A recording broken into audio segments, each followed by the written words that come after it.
print, email, Facebook, Twitter. More robots creating a wages and employment death spiral, warns IMF. The future of work run by robots appears to be a dystopian march to rising inequality, falling wages and higher unemployment, according to an International Monetary Fund research paper.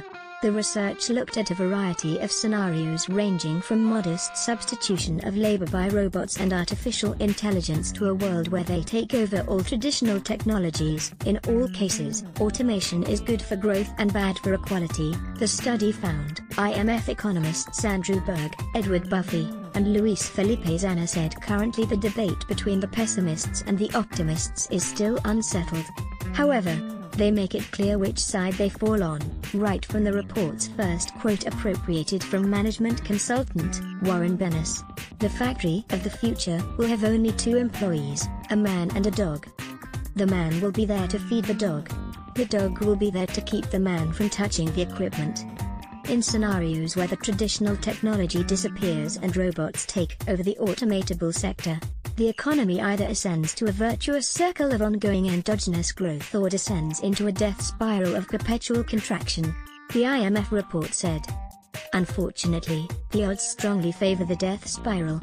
Low wages for an entire working life. While the research does not necessarily represent the views of the IMF, the work is influential in the framing of the Washington-based organization's policies in its work to promote employment and sustainable economic growth. The paper found it does not take a big increase in automation to stimulate growth, but in all scenarios workers find the transition difficult and inevitably fall behind in terms of wealth creation. While real wage growth can materialize in little as 12 years, the low-wage phase can extend past 50 years. The short run can consume an entire working life, the paper argued. Although the real wage increases in the long run, labor's share in income decreases most when real output increases most. The bigger the increase in the GDP pie, the less equitable the distribution of the pie. The paper concedes the basic problem is that nobody knows what the world will look like in 2035. It notes there is considerable disagreement among economists and technology experts about whether automation will destroy low-skill jobs or those at all skill levels, whether it will penetrate all sectors or just a few, and even if it will reduce the demand for workers in all jobs or decrease it in some and increase it in others. Different this time, however, the research rules out the benign conclusion from previous technological upheavals that everyone is likely to gain. The worst outcome under the IMF modeling is where robots only replace low-skill workers. While skilled labor enjoys continuous large gains, the wage for low-skill labor decreases in the short/medium run under conditions much weaker than in the benchmark model, where robots can do any job. The IMF found, nor is there any assurance that growth eventually raises the low-skill wage. Quite the contrary, there is a strong presumption the real wage decreases more in the long run than in the short run. The magnitude of the worsening in inequality is horrific. Under the research modeling in this case, the skilled wage increases from between 56 to 157% in the long run, while wages paid to low-skill labor drop between 26 to 56%. The low-skilled group's share in national income also decreases from roughly a third to as low as 8%, even in the scenario where robots only compete for some jobs, and the impacts on wages and growth are reduced. The IMF paper said inequality gets worse.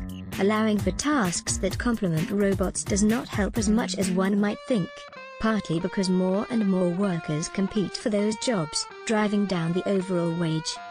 In addition to the fall in the average wage and the rise in the capital share, unskilled workers suffer large decreases in absolute and relative wages, even in areas where robots can't compete.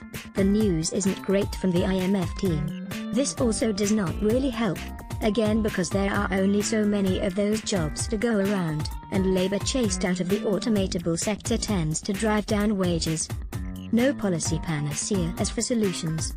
The IMF broadly targets 2 possible ways to limit mounting inequality: through education and tax. Sadly, neither option looks overly promising. While education can be seen as an investment to convert workers from unskilled to skilled labor, it has its limitations.